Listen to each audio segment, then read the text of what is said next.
The only thing we have to Beer. is Beer. itself.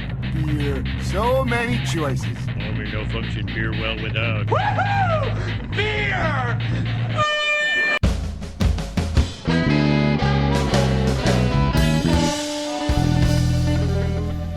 Hello and welcome to another episode of Beer Busters. We'll bring you the news and reviews of your favorite brews. My name is Dan Baker. I am joined by my co-host and brewologist, Steph Hefner. and the actual demented and fermented Wayne Baker. I'm back. Triumphant return! Woo! And I just want to say I have to come in with a random non sequitur. Oh God, I of course. really wish some of our listeners could experience what the intro music sounds like to us on the Zoom call, because like only the voices come through and none of the music, and it's very strange. I know what it sounds like on the other end, but yeah.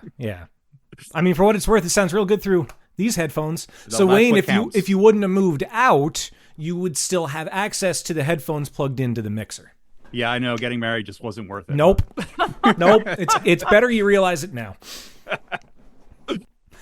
Anywho, this is going to be a good one. We've been ramping up the talks on non-alcoholic beer a lot lately, and we've been ramping up the drinking of non-alcoholic beer. And yes, we've had a few NA breweries on along the way, but dare I say, we kind of have a subject matter expert on our hands here. We're gonna have a hell of a dive through the non-alcoholic world with the one and only. My name is Brewskey. I'm a non-alcoholic beer enthusiast and promoter based in Philly. Cool. Well, thank you for joining us. Hey, we're also based in Philly. That is true. Yes, yeah. No, thank you for having me. Of course. I've enjoyed talking to you guys over social media and listening to the podcast, and I'm excited to share my knowledge with you guys today. Cool. Yeah, no, I can't speak for them necessarily, but I feel like I do. I'm excited to pick your brain on this. Absolutely. And I'm kind of excited to talk about some NA beer related topics that perhaps we may not be completely comfortable talking to someone selling or making NA beer. True, yeah. So I have a list of some things I want to chat about, so I'm excited about that. Cool. Yeah, definitely. Well, let's get some housekeeping out of the way then. You listening to this, you can follow along with all the happenings. You can follow us at Beer Busters on Threads and Instagram. On Facebook, we are Beer Busters Podcast. There's beerbusterspodcast.com, where you can add /shop if you would like, or just click on the handy little shop tab, or if you're on mobile, just find it through the menu that way. But the cool part about that is Wayne designed a bunch of really awesome merch, and that is where you can find that and appreciate Wayne's graphic design abilities. YouTube, we are Beer Busters Podcast, and there's patreon.com/beerbusters, which gets you access to all the behind the scenes stuff, like Last Call, the archives of the punishment videos. Blockbusters was on there, may it rest in peace. And some other little goodies here and there, all for as little as $1 a month. So I wasn't present for the last episode, as our listeners who have listened already know, but Steph informed me that there is some gold in the last call /happy hour / whatever we're calling it segment. After you guys said goodbye, I haven't dug into it yet, but I'm excited to listen. So if you're not a patron, there's some gold in them there hills for as little as $1 a month. We almost had Chris, the lead The bagpiper. But when we were recording last call, he had left and had not yet returned. But shenanigans ensued anyway. It was a good time. Always shenanigans. I was trying to think of more bagpipe puns along the weekend, and instead you gave us an alliteration. Yeah, well, I guess I did. Yeah, I thought of a really good one, but I can't think of it at the moment. I should have written it down. That's what they tell you. So, I dabbled in, stand-up world a little bit here and there, and they tell you that whenever you have a funny idea, just write it down, because you're never going to remember it. That shit is true. Write it down. You're not going to remember it. Or if it's just like a good idea, just write it down. And it never works when you just say, I had a really good joke. It was really funny. Just trust me. Yeah, because then it's buried. So even if I think of it, I can't say it anymore. I have dug myself that hole. Yes. So I want to mention what I'm drinking already, because I'm almost done with it. Yeah. The joy of a terrible Monday at work and NA beer. You can drink a lot faster, I guess. But I've really been digging Groovy lately. Wayne and I were at Volstead. That was before Christmas or after Christmas? Around the holidays? It was somewhere around there, yeah. And I had their, Golden Lager? Mm-hmm. And was really impressed by it. And this is my second beer from them, third beer from them, and I've really been impressed with what they've been putting out. And I just noticed it's made in Canada. And I'm not usually impressed by Canadian beers unless it's La Fin du Monde. Some Canadian beers can be pretty good. But I've been burned, but I guess this is my first NA Canadian beer. Yes, that would be a fact. But have any of you guys had any groovy beers before? I have not had any groovy beers. I'm assuming NA Brewskey has. Yeah, Groovy's a great company. I don't know if you know, but they were actually founded by a brother and sister duo. Oh, cool. And I actually met the sister, Annika, at the Mindful Drinking Fest a couple weekends ago, and she's really, really cool. So those beers come from some really good people. Very cool. I've been impressed. I always like compare everything to Athletic because I feel like and we'll talk about that more a little bit later. They're like the superior of in this realm right now. Yeah, like the gold standard. Sure. Yeah.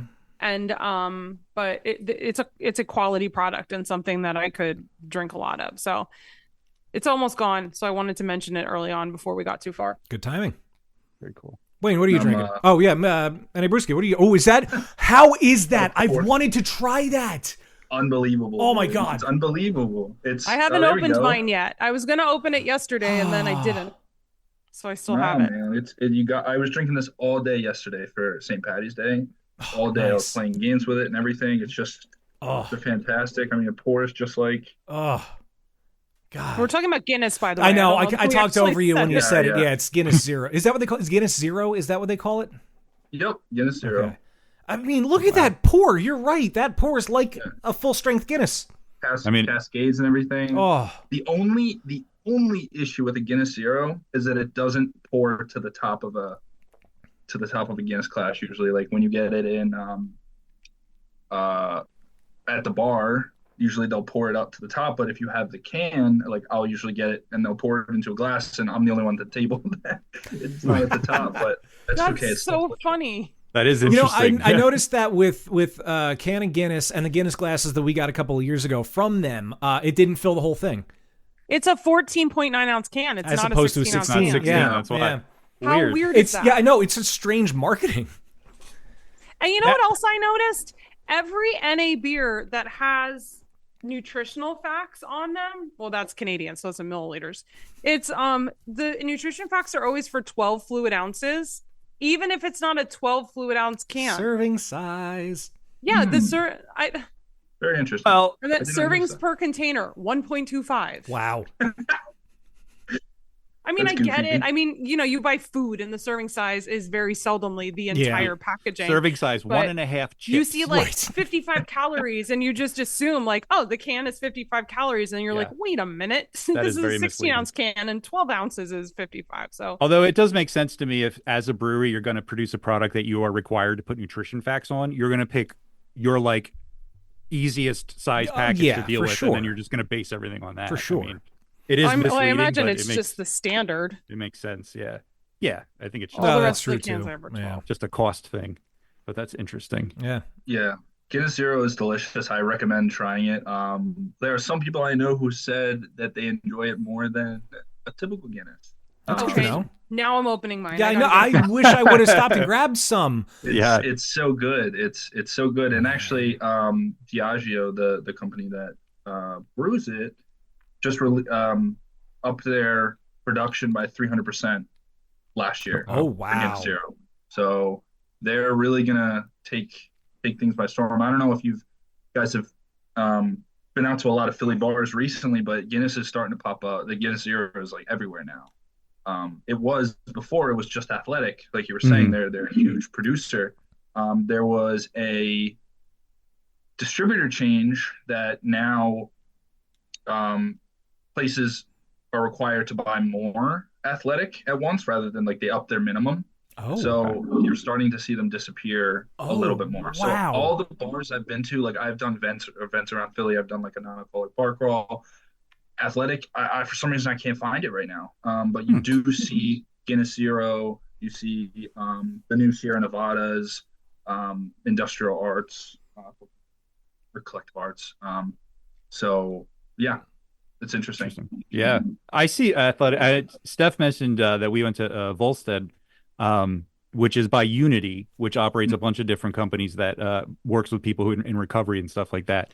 And one of the other places they have is Java, which is a coffee shop by Unity, and they sell packs of athletic beer there, as well as like zero proof alcohol. So I'm assuming they still have it. I don't know. I wasn't aware that they upped their minimum. Which would make sense. Volstead definitely still does. I know they keep a ton of stuff in there from Athletic, but some of the ones that only buy a 6-pack, 2 6-packs or whatever just to have. At least I'm seeing them not as much. Maybe it's just the places I'm going, but interesting. Yeah, I have noticed the non-alcoholic Guinness in packaging in like distributors and shops and stuff. Not so much on taps, but I have seen it popping up. Yeah. This is fucking unreal. Oh my God. Oh man. It's crazy. It's insane. Like, that's ballsy to make a non-alcoholic version of like an iconic beer. And, you know, I've had good NA beers and like an NA version of a beer. And like, yeah, it's good. It's not the original, but like you could fool someone with this. It's crazy. Good. Wow. The only That's thing pretty a little impressive. different is the color of the head, really. The Guinness is a little darker. This is a little lighter. And you know, another thing though, the mouthfeel has a lot to do with it too, because if there's one thing that I notice, sometimes like the mouthfeel, the viscosity of some NA beers don't quite match the intended style. Like a lager is usually pretty easy because that has a pretty thin mouthfeel, but I think the nitro canister in this, that helps with I don't want to say illusion because it's not like it's trying to pretend to be Guinness and it's not, like it's, but I don't know. I'm very impressed by this. Highly recommend. Interesting. Yeah, I agree. I missed out. Very good. I gotta get some then. And you see more and more beer brands. Yeah. I don't like dipping their toe into this NA world. Like it's not just being dominated by NA breweries. And I almost wonder, like, is this something that's going to help to save the craft beer industry? I mean, I don't know, Guinness being called craft, I realize that's not, but like I have a Collective Arts can here, and you know, could this be something that could get people to start supporting craft again? Because it is, as we've talked about many times on the last episodes of the show, craft beer is not doing great right now. So I don't know, could NA beer be something that helps to save it? I mean, it is the fastest growing segment in beer right now. It could. I mean, I wasn't around when the craft beer revolution started, but I can see some very similar things happening with the how excited people are about it, the different styles. I mean, this is creating the other styles that are already out, but you just see this. It feels like a revitalization. Like you're starting to see it everywhere. It's starting to see it on shelves, and people are so excited about it. There's a lot of similarities with it. So, I mean, potentially. And, you know, what you mentioned about these breweries getting, you know, dipping their toes in it, some of these places are getting really good at it too. Like the ones that are, you know, whatever, people can say whatever they want about macros, and that's a whole different topic, but they're really good at it. Like the Blue Moon, I don't know if you've had the non-alcoholic Blue Moon. I just saw somebody talking about it earlier, and it blows my mind that it's supposed to be that good. But I think I'm still holding on to the previous notion that non-alcoholic beer didn't have flavor. I've mentioned it, you know, when we had NA breweries on before, that our grandfather used to drink O'Doul's. That was always readily available in his fridge. So every now and then, not knowing what non-alcoholic was, I figured I was a big bad boy taking a sip of Pop's beer. But it was an NA beer. I didn't know that. So when I went back to it later, after I had a palate for beer, it was not the best. No offense to anyone who likes O'Doul's. You like what you like, and no one should ever knock you for that. But I guess, how do people come to terms with, or how are you seeing people in their beer journey going from liking macro to liking craft to maybe experimenting with the NA, but experimenting with the stuff you used to buy on the bottom shelf of the grocery store, and then getting them to understand that NA beer can be good? Like, how have you seen people make that journey, and how do you help them get to that last point, understanding that NA beer is good? Yeah, I mean, really, it's awareness. That is like the number one driving thing. And if somebody doesn't know about it, then they're not even going to know it's good. They're not even going to know there's been a change. I mean, all this change of non-alcoholic beer becoming really good only happened in the last few years. So, I mean, my mission is to really connect people with non-alcoholic beer, regardless of if they drink or don't drink. I mean, it's there to help people. It's there for people who want to cut back. It's there for, whoever really. So I try to do events throughout the city, tasting events, sampling events that I can market and get people to come and try it and maybe, change somebody's mind or just help somebody try new things.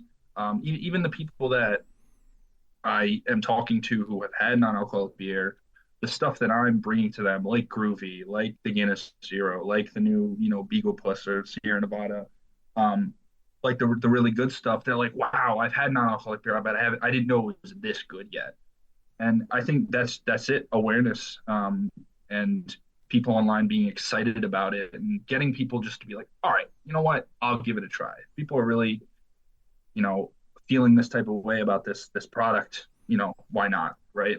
Mm-hmm. I wonder if then if we're going to have the same reception, I suppose, as we did when craft beer was becoming more and more popular and abundant.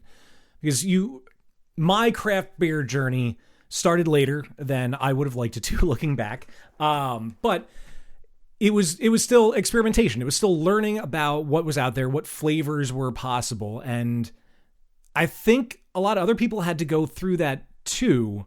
Like, think of when the first time you had somebody say, here, try this double IPA, for instance. Like, that's a tough thing to sell at some point.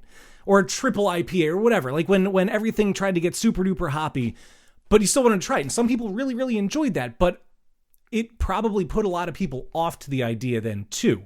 So I wonder if we're still going to see the same delayed growth or delayed acceptance of NA the same way we did with certain craft beers.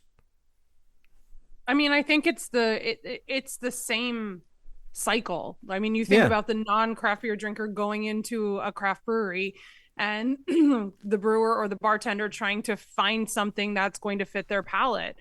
Or the same idea with the stigma behind lager. For how many years when you said lager, unless you lived in Pennsylvania and you thought Yingling, but for pretty much the rest of the world, it was a macro lager. And to show people that, macro lagers are clean and well-made beers, don't get me wrong, but let us show you like the different flavor profiles that they can have. Let us show you what a craft lager can be. Now, let me show you that a lager is way more than just a light lager. Like, it's all about trying and sampling and, like you said, educating the drinker. And I think now we're doing the same with NA beers. And Dan, you and I just had this conversation Friday night that like the craft beer drinker is our age, and we are getting older, and, my hairdresser said to me, oh, my dad drinks craft beer, like she doesn't, people her age, kids her age. He also listens to Pearl Jam, I'm sure. Doubtful. Him in particular, but maybe in general, yes. But anyway, it's people that are in our age group that drink craft beer, and craft beer needs to move along with us because we are getting older. We are feeling the effects of alcohol way more, and we want to introduce sobriety into our lives, no matter what that looks like. If it's participating in a dry January, or it's because I don't want to be hungover tomorrow, or it's because we don't want to drink anymore and we want to be sober.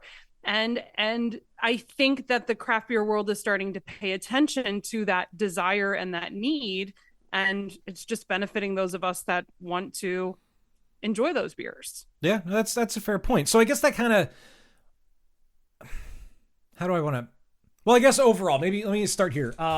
So if that's the same journey that we're taking, and it all deals with the education, I think a lot of it might come from like an experience or two here or there. Like you said, the hangovers, the bloated towards the end of the night, the realizing that, you may have had a couple of too many and probably didn't, give off the best representation of yourself.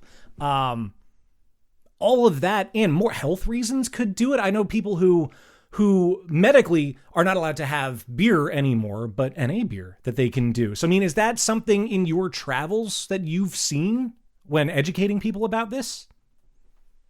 Yeah, I mean, yes. I actually have some people that are close to me that have no longer drink alcohol too because they've seen what it's done for me in my life. And I mean, they specifically, there's one specifically, one of my best friends, he actually has seizures. Ooh. So for a long time he was having them two, three, four times a week. I was in fraternity, so we were partying all the time, and he would just have seizures at parties.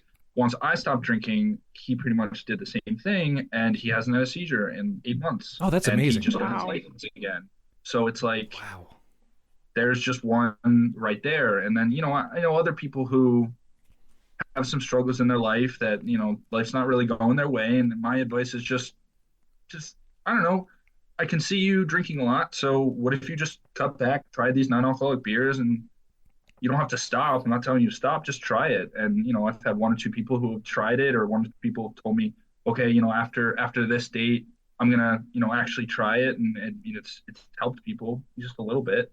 Um, but I've definitely seen, and all the people I've talked to in the tastings, their reasoning behind, taking a break from alcohol or cutting back. It can be anything. It's medical. It's just to help them, mental especially.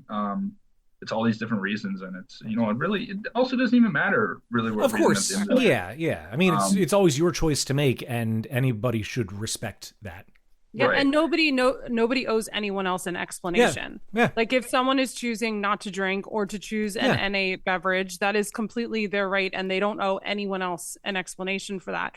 But I love hearing people's stories, and I have a lot of respect for people that are willing to share that, because I think so many of us can learn from that. But it also, we internalize that and relate it to our own lives as well. Like, oh yeah, you know what? Maybe I would benefit from taking a break. Or, the dry January, I think is amazing because it makes sobriety a safe choice for people, even if it is just for a month to try it out and not have to feel judged or have to feel like they have to give support. But one thing I noticed during dry January is there were some breweries that posted some really negative things about dry January. And I am not a troll. I am not someone who tries to respond or react negatively like on social media. We try to keep our social media very positive, but I really had to bite my tongue. And some of them were people that I know. And it just like really upset me because you don't know why someone is choosing to do that. And it is not in your place to say what you're doing is wrong. And I'm assuming that the angle was, if you're drinking NA beer, you're not drinking our beer, and you need to be supporting craft breweries because craft breweries are struggling. And I understand that. But that was a huge turnoff. So I'm curious if any of you, but any Brewskey, specifically you, if you experienced any negative backlash specifically during dry January. I don't know, maybe on social media or maybe out at some of your events. And if so, do you have any advice on how to handle people like that? Yeah, I mean, there's always going to be backlash, especially on something like this. To be honest, online, I've actually used it as an opportunity. If somebody comments something like that, which it hasn't been very often, somebody comments something like that, it's an opportunity to educate them and put something on my post that explains a little more, that kind of refutes their argument. And then that's just one more piece of, a tool that somebody else can have in their tool belt. And I also use it as a gauge of where we're at in the industry, because the less and less that I see of that, the more I can see society kind of evolving to accept it. So when the hate kind of comes, that's when you're doing something right. So and at the events, honestly, the events have surprised me, because some of them I've done at like non-alcoholic bottle shops, which I didn't expect to receive any sort of backlash. But I did the Philly Beer Fest at the German Society a couple weeks ago. I was pouring a ton of different German beers along with Zero Proof Go, and there wasn't as much backlash as I thought there would be. The most that I saw was somebody said, "Yo, do you have a Pilsner?" I said, "Yeah, I poured it for him." And then he's drinking it, and then he looks up and he sees that it's a no-low bar, and he said, "Is this non-alcoholic?" I said, "Yeah." And he finds the nearest cup, he dumps it all in, it's all over the table, and he leaves. And I was like, okay, well, whatever. But that was like it. So I've heard things from like Volstead, how they used to do when they do their Manayunk Main Street events, that they've received some major backlash over the years. But it seems like it's getting a little better. So I think that's a good thing. That's kind of my 2 cents on that. I think it helps too, doing what you're doing and just putting NA beer out there in front of people to see. And also, we talked about how good the non-alcoholic Guinness is and how good a lot of these breweries have gotten at making NA beers and educating people that like non-alcoholic beers are actually good now. I think also helps to minimize that stigma because a lot of it comes from, the peer pressure of having to have a drink. And so when like the whole industry is kind of collectively saying it's okay to drink beer without alcohol in it and it's actually kind of cool and some of them are really good, it kind of takes some of that pressure off. And I think that also like reduces the negative reactions and the trolling over time. I think making a good product and just having it made by people who are seen as cool in the beer industry also helps kind of limit that backlash, I would think. Wait, we're cool, right? We're cool. I mean, No, I mean, yeah, I would say you guys are cool because you've been featuring non-alcoholic beer stuff, and so. Oh, thank you. I'll take that. I just think it's important to feature like beer as a whole, like, and I think that we've been, I don't know, very mindful of talking to diverse people in the industry. And I think that going down this path is just a natural evolution. I mean, we've been doing this for 11 years. You get bored having the same conversations over and over again. And I feel like when we first started having cideries on, I freaking love that. It was exciting. I know a lot about beer brewing, but I don't know very much about cider brewing. So that was really cool. And honestly, when we interviewed the folks from Athletic, I was just like, I felt like I was just absorbing all of this information and trying to make sense of it because it was just so interesting to learn more. And I would hope that our listeners would feel the same way. Like maybe you don't drink NA beer and that's totally okay, but it's interesting to talk about and hear about and learn about things just to, I don't know, broaden your horizons. I mean, if nothing else, I now know that the non-alcoholic Guinness can doesn't actually fill a Guinness glass, and that is like a really cool piece of trivia that I'm going to remember. 14.9 ounces. I am never going to forget that. I'm never going to forget that. I'll find out and let you know. Well, like or orange juice is now in 52-ounce containers instead of 64. Like shrinkflation. And, it makes sense because the cost of goods goes up, but you don't want the consumer, so it helps to balance that out. But it costs a lot of money to have cans made. Why would you have 14.9 ounce cans made? And now I'm questioning myself, like how many ounces is a normal Guinness can? I wonder if they just had too many Guinness cans, like regular Guinness cans that they weren't able to fill because they weren't selling it. So they figured, okay, here's our 0% one. And boom, they just used the cans that were there and printed out some new labels. How many ounces is a Guinness can? I mean, there has to be a logical reason. Well, I mean, I'm sure there is Guinness because 14.9. Yeah, they are 14.9. So okay, so I wonder how many milliliters is that? There we go. 14.9. It's probably an even number of milliliters. 2 milliliters. No, 440.646. All right, well, there goes that theory. I don't know. Well, yeah, but there's got to be a reason, because didn't we learn that the 19 point whatever is an imperial pint or whatever? Yeah. So what is this numbers. like imperious points? Well, and then we were talking about the cans at venues, how like the real big cans at like concert venues and stuff, and how that's like prohibitive to small businesses because they can't package in that size, so they can't sell at these venues. It's crazy. Apparently, we've really gotten away from non-alcoholic beers and we've moved on to can sizes. Apparently, they switched to this size in 2013. Holy crap. That's when we started the podcast. Right. Well, maybe it was our fault. Yeah, right? We were too busy talking about sheets.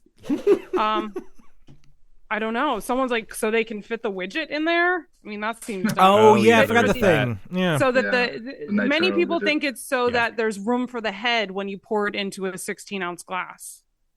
Okay. So it says leaving space for the widget and space for the air that causes the widget to react more quickly when the can is opened instead of waiting for air to make it into the can. And then the guy goes on about how fascinating it is, but I'm just tripping. Maybe this whole time Guinness cans usually just fit into because I actually didn't have a Guinness glass until I got a Guinness Zero. Yeah. I know that's heresy. But most of the time that I'm drinking Guinness Zero, it's out at a bar with other people who are getting their draft beers all the way to the top, and I'm getting mine. So Right. Yeah, because they're not going to have the Guinness Zero on draft. yeah, yeah. I wish. Actually, I wanted to backtrack to something you were saying about the way that people talk about non-alcoholic beers and to bring in the awareness. It One thing that I've noticed is it's still in this conversation phase about like differentiating non-alcoholic beer and beer, and I always in my mind I'm thinking like, will one day non-alcoholic beer just be talked about as beer?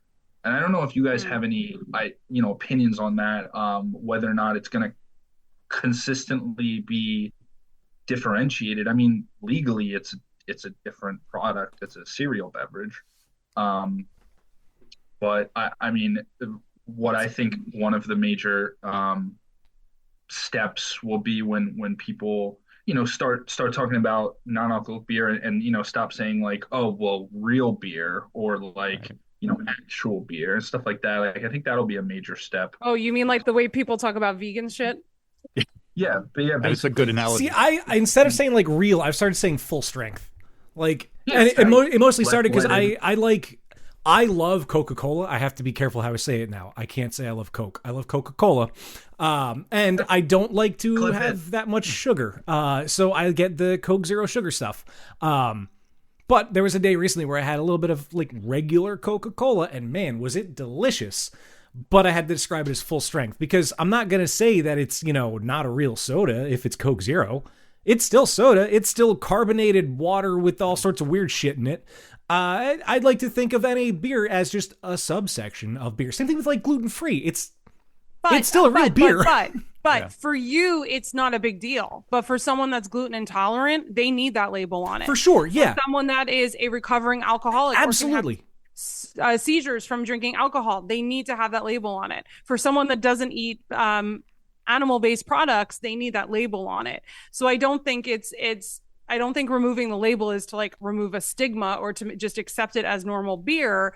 I think that label is very important for a population of people that choose that for a specific reason.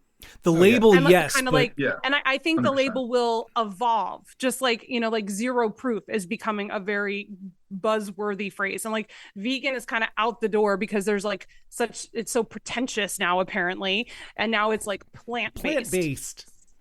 So, well, and like, also, plant-based applies to a lot of things beyond food too. So it's also broader.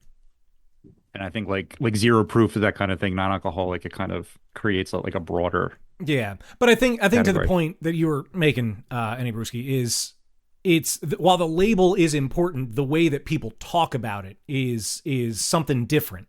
So like, yeah, I will openly admit that the fact that this has the non-alcoholic label on it and gluten-free beer has gluten-free label on it, that's very important to the people who need to make sure that that distinction is there. And I want them to be able to identify that. But in a regular conversation, people are going to start saying like real beer versus, this is a beer. I am drinking a beer right now. This was a brewed product.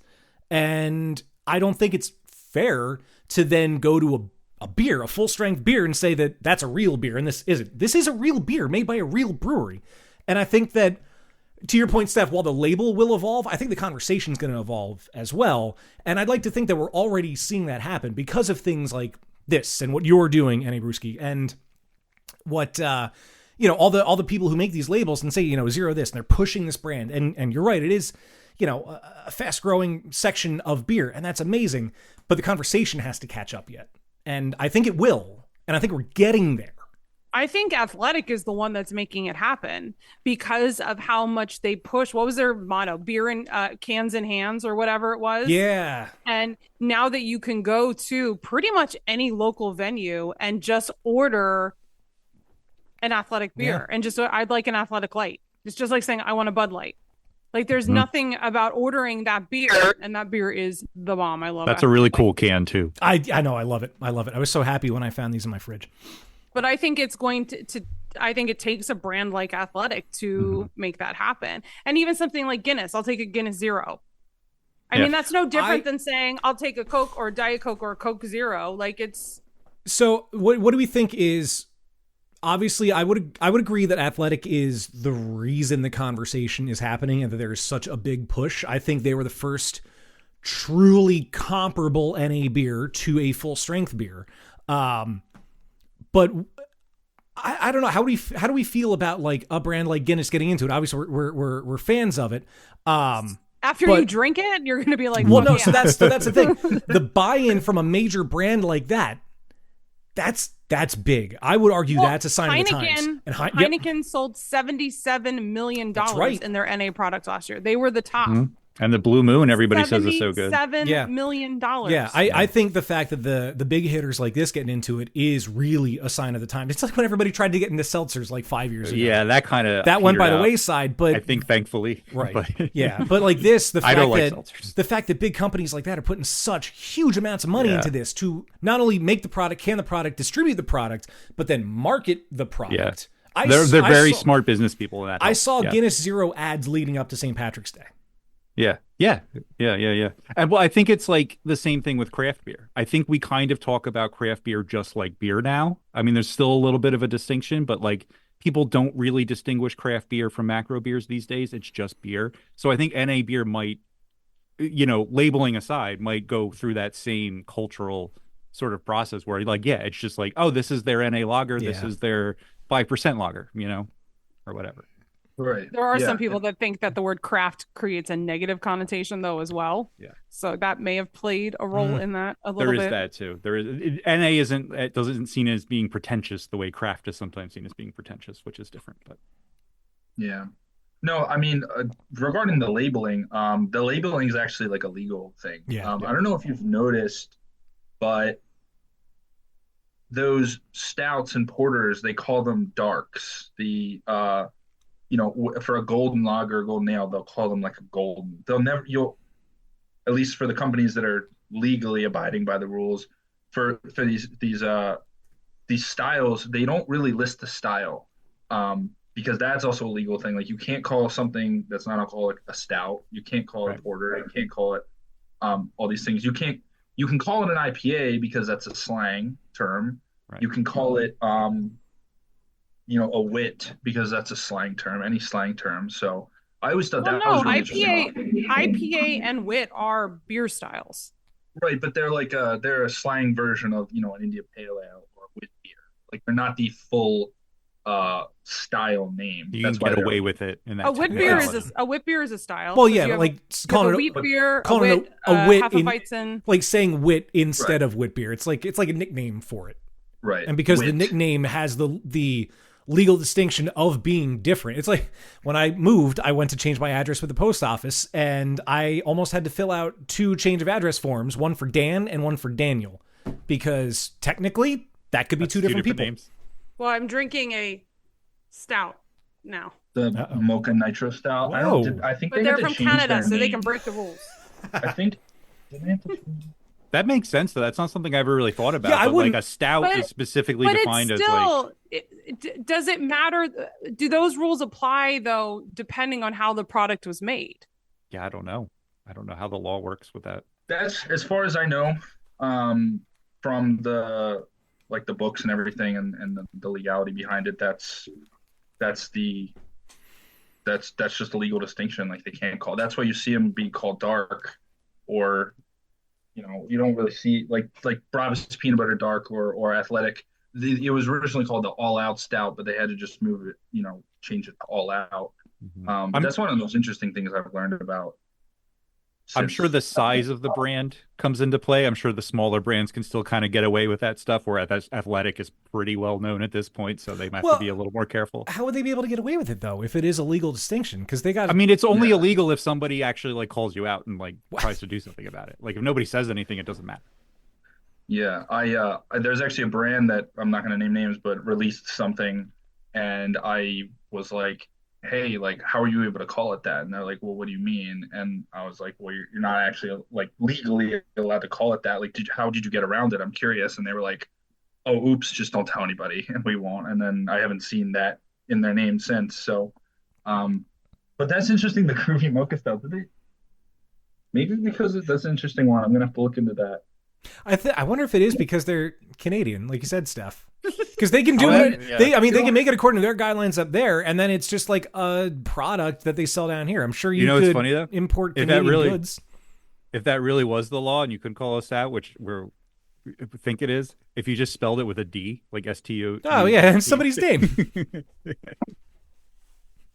Like everybody in Pennsylvania thinks stout's supposed to be spelled anyway. Oh my god, yeah. with the D in it. Yeah. What was that peanut butter one that you mentioned? Hold on. So the only legal Wait a minute. thing No, is, I want the answer to this question. This is No, top no, of no, mind no, than no, I no. want. Butter beer. I want to answer this question because I've been fact checking as we've been talking. They are not allowed to legally call it beer. It has to be labeled as a cereal beverage or a malt beverage.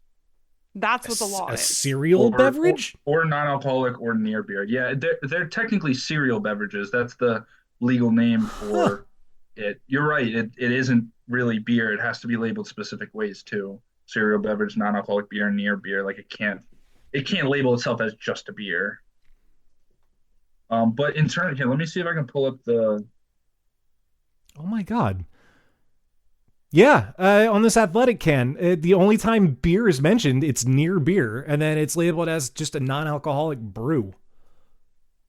Yeah, because I noticed we're- on the Not Mooey can, it's called a cereal beer Oh, I gotta try Yeah. not moving. or a cereal beverage. Sorry. It might also be a case of people just being like exceptionally cautious, just so in case True. like they don't, you know what I mean? Like the law might not be quite that strict, but Well, I mean, we mentioned gluten-free enough times. I mean, there's a pretty popular brewery in Philly that has beers that are technically, they fall under the legal definition of gluten-free. They just don't advertise it that way because there's liabilities involved. Sorry, Dan. I didn't mean to aggressively interrupt you. You were saying something about peanut butter. You know, I forget now. So, no, obviously. What's the name of that peanut butter one you mentioned? Because I saw that on your website, and I meant to look up some information on it, and then stuff happened at home, and I couldn't follow through. Bravus, Bravo's writing Brewing that Peanut Butter down. Dark. I didn't like that. I'm not gonna Yeah, lie. I kinda found it. It's kind of hit or miss. for I found it people. really thin and astringent. But that's not. But I also, it's not usually my go-to style. So, I'm a but- sucker for peanut butter. like this mocha nitro stout, I'm not really loving either. Like the Guinness is where I keep going. I would be so but curious again, to try those the are mocha. not. And those are beers I normally wouldn't order anyway. So. Yes, But I'm at if the you point like- where I just want to experiment and try a bunch of things, kind of to get to know brands, I guess. That I think that's my journey right now. Like, what brands do I like their NA offerings, or what NA breweries do I really enjoy? But yeah, people lose their shit over that peanut butter, John, though. Good to know. it's very hit or miss. I know people who love it and people who don't. But if you do like the Guinness, the Busty Lush Oatmeal Dark, I think it might be even a little better. Oh, we have a can of that. Oh, look at that. Yeah. It's in there somewhere. That's really good. If you don't really like the other ones, but you do like the Guinness, it definitely is more of that roasty, more of that typical dry. I also you know, really love their branding. Oh, that's a they're cool fully can. woman Still owned, the so other- they have all their stuff on there. Oh, that looks really cool. Oh, we had a passion fruit. It was like a Berliner Weiss with passion fruit, right? When we brewed with Ron last weekend, that was one of the ones we opened. Because we had a friend that had to temporarily stop drinking for a while due to medical reasons, all as well. But we were sharing some different NA options with them so that they could like feel a part of the brew day. Yeah. And this Busty Lush, she's passionate. That was a hit. But yeah, I like their branding. It's a different female. I'm sure the females are certain people or mean something on each can, but and maybe Annie Brewskey, maybe you know a little more about the brand than I do, but I love their branding. I don't know personally if they're specific people, but the brand is fully women owned, so that's where their branding comes from. I support that. very cool. Steph, I want to touch on something you just said about how you wanted to give somebody, you had the NA beer so they could feel like part of the brew day, which is great. We kind of danced around it earlier, but I think social acceptance might be a big part of this. Oh, hell yeah. I know, and I think I mentioned it before when we had one of the NA breweries on. When I was in college, so communications major, one of the classes I had to take was senior seminar. Basically, they taught us how to like network. When you find yourself in events like this, here's how you network, and they helped us polish resumes and stuff. You mean what the fuck is the Sam Adams guy name? What's his first name? Jim Cook. Oh my God, I almost forgot Jim Cook's name. The Jim Cook philosophy. He literally always has a pint of Sam Adams in his hand, and I'm pretty sure he's drunk all the time. Well, I mean, the big thing they said was if you're ever at a networking event, just have a drink in your hand because you are expected to have a drink in your hand. And the implication is that it is alcohol. But if you don't want to drink, the suggestion at the time was just go up and get like gin and tonic or something, or like tonic and have the lime on it, so it looks like a gin and tonic rather. So I mean that was always part of it, but I think the social acceptance or maybe not even we're not going to accept somebody who isn't drinking, but maybe that they feel the pressure to have something in their hand. I think NA is going to help them a lot. I mean, this person was able to feel like a part of the brew day. If you're at an event and you want to drink, but you don't want a drink, get an NA beer. I think that's good. And as this conversation evolves and as the reception of it evolves, I think that's becoming more and more acceptable, standard, less questionable. I 100% agree with that because, we have reputations. We've been doing this podcast for 11 years. And when we go out, people expect that we're going to drink, and people usually expect us to drink a lot. And, years ago, especially when we first started this podcast, I always felt the pressure to be able to keep up, especially being a woman in this industry. We are treated differently. And, the pressure is on us even more than you guys. And I would go to events or hangouts or whatever and drink way more than I intended to drink. Same. Simply because I felt like I had to keep up. And, it is a lot of pressure, and it's not healthy pressure at all. And now I love that, I still have that need to constantly have something in my glass. And when it's empty, I still right away, I'm like, okay, what's next? So having an option that's, first I learned how to choose the lower alcohol. And that's probably why I got into lagers so much, because the lagers were usually the things on the board that were sessionable, real sessionable, not fake sessionable, which I forget who got that title. Anyway, that's a moot point. And now, we go to our local bar and I'll have a beer on tap, and then I'll go grab an athletic can from the cooler and I'll drink that as my second beer and then decide, do I want to have another beer? Like, it definitely takes the pressure off because you still have something in your hand. But that is so real, whether people acknowledge it or not, or care about it. Some people may not care about it. Yeah, no, 100%. I mean, as humans, we generally like to see what mimics us. We're drawn more to what mimics us. So if we have something, somebody else said something in their hand and you're at a business conference or whatever, and you don't, there's something missing there. And that is one thing that I definitely noticed a little more when, I stopped drinking alcohol, was that, everyone always does have something in their hand. And it is nice to have something in my hand at parties, and obviously I bring my own backpack of stuff and put it in the fridge and drink it myself. But yeah, it just feels so much more natural. It's an interesting phenomenon. Then you don't need the awkwardness of being answering someone when they're like, well, do you want another one? Aren't you going to drink anything else? Yeah, no, definitely. Yeah, there is. I was just going to say there is like something. I mean, I didn't mention it yet, but I got hop water for tonight's episode, which I haven't had before, and I'm really enjoying. I love that shit. Yeah, it's very good. But yeah, like I just like the comfort of just taking a sip out of a can as we're talking. Like I'm not even thinking about it. And if this was not a non-alcoholic beer, I'd probably have more of a buzz now than I intended. Yeah. Because I'm just like absentmindedly sipping on it. So I think having not just NA beers that taste like just as good as real beers, they come in cans that look like real beers. You're not out of place when you're at a function, and that's your drink. You fit in just the same as everybody else, and that's very important. They look the same as what, Wayne? As full alcohol beers. Sorry, I did it. You're right. Thanks for calling me out. Yeah, it's such an easy thing to slip back into, and I think really that's where the conversation's going to need to evolve. And I like I said, I think we're getting there. We're on our way. I've gotten What flavor do you have? Right now I'm drinking lime. Grapefruit is my favorite. Yes. Yeah, you mentioned that. I think I could never get into the hop waters. I've tried.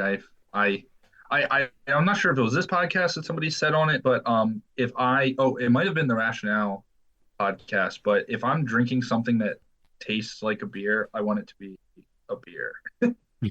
but I mean, I know people that like the hop waters. and they're great. They're a great addition to the market too. I'm big on seltzers. You know, you reach a certain age and you just start drinking seltzers constantly, and like lime is a go-to seltzer flavor. So this is very much like the seltzers I drink all the time, but with just like a little bit of hop character to it, which like I think, and with like NA beers, there is like a placebo effect. Like you don't get like intoxicated, but you do feel a little looser. You feel a little more conversational. I think just from the smell, the taste, the feel of the can triggers these things in your brain that like makes you feel like you're relaxed and having a good time. Have you read the research on this, by the way? This placebo effect of non-alcoholic beers? I'm sure it's fascinating. It's fascinating. Placebo effects are always fascinating. Really? Yeah, the idea that as I was researching for this episode, I was the Stanford Prevention Research Center did one. And it is crazy to think how people say how they just had a few beers that did not have alcohol, but it still had that it made them more conversational. It made them loosen up a little bit, like the same way that we get more socially comfortable when we drink alcohol, that the same thing can happen from this. And it's wild because I even think about us, and you know, we don't drink alcohol nearly as much on the show as we used to when we would record in person. But I even find like sometimes the room, you know, would be a little more stiff and a little more like question answer. And then once we all had one or two beers in, you know, the podcast would become more conversational. And I'm sure people that have listened to our podcast over the years would say the same thing. And then of course, last call is always a blast because usually we've had pretty many by then. But yeah, I found it fascinating. And I'm also not completely surprised by it. No. That's interesting. Yeah, I'm gonna have to look more into that. That's interesting. Interesting concept. I mean, yeah, I could see that. Yeah, and I don't know if it's like, I'm sure it's a bunch of factors. I mean, placebo effects are like practically magic, but like it's practically magic. I mean, it is. It's weird, and there's like a nocebo effect, which is like the opposite of the placebo effect. Fascinating stuff. But I forgot what my point was now. Placebos. Lost my train of thought. The interesting thing, and apparently they've been doing studies like this since the 70s, but you know, it's also the idea of giving someone a drink, making them think that there's alcohol in it, and then responding and acting as though it has alcohol in versus knowing it doesn't have alcohol in it.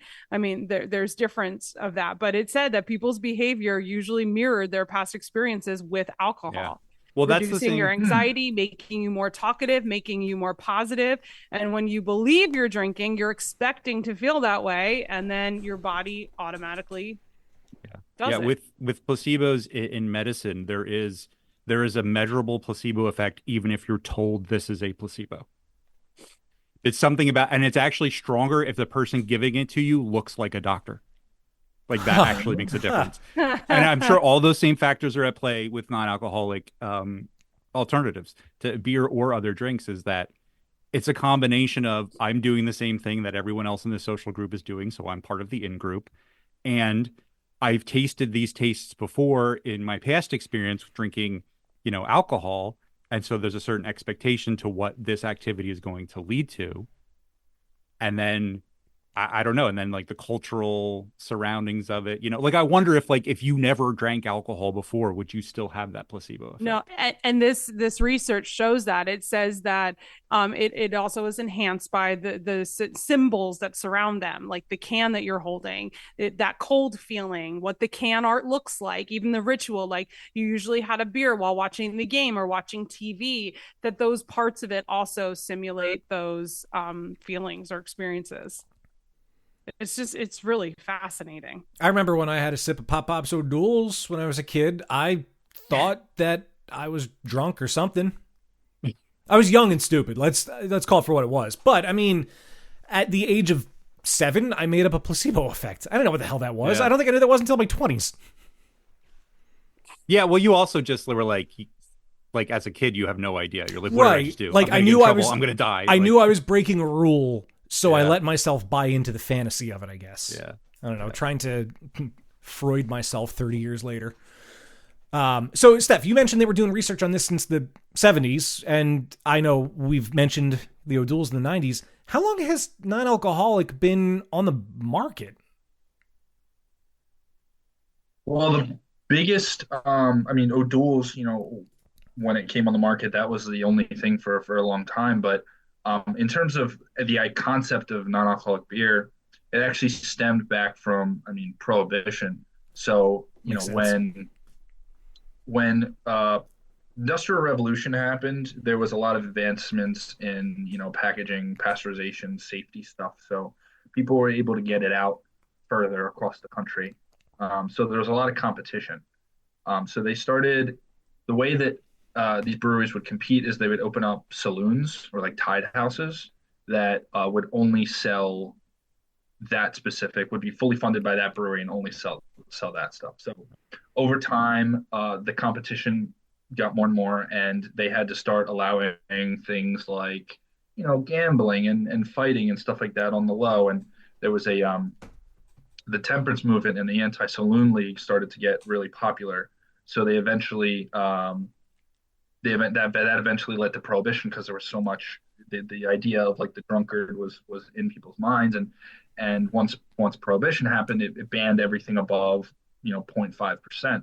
So a lot of these businesses had to create their near beer, but they didn't have the advancement in technology we have today. So it was all unfermented wort and boiled off and didn't taste very good. But they actually weren't that near beer isn't really what kept these breweries afloat.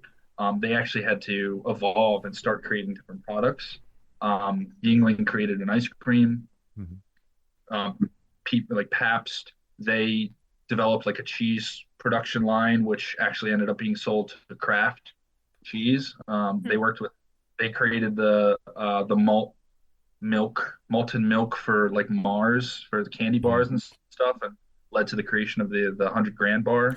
So the near beer was there, but it wasn't popular. Once speakeasies and stuff and bootlegging became popular, nobody was really drinking it anymore. So that was that. It disappeared, and then O'Doul's came out, and then that started everything. Wow. So O'Doul's actually was kind of the trendsetter in the modern era.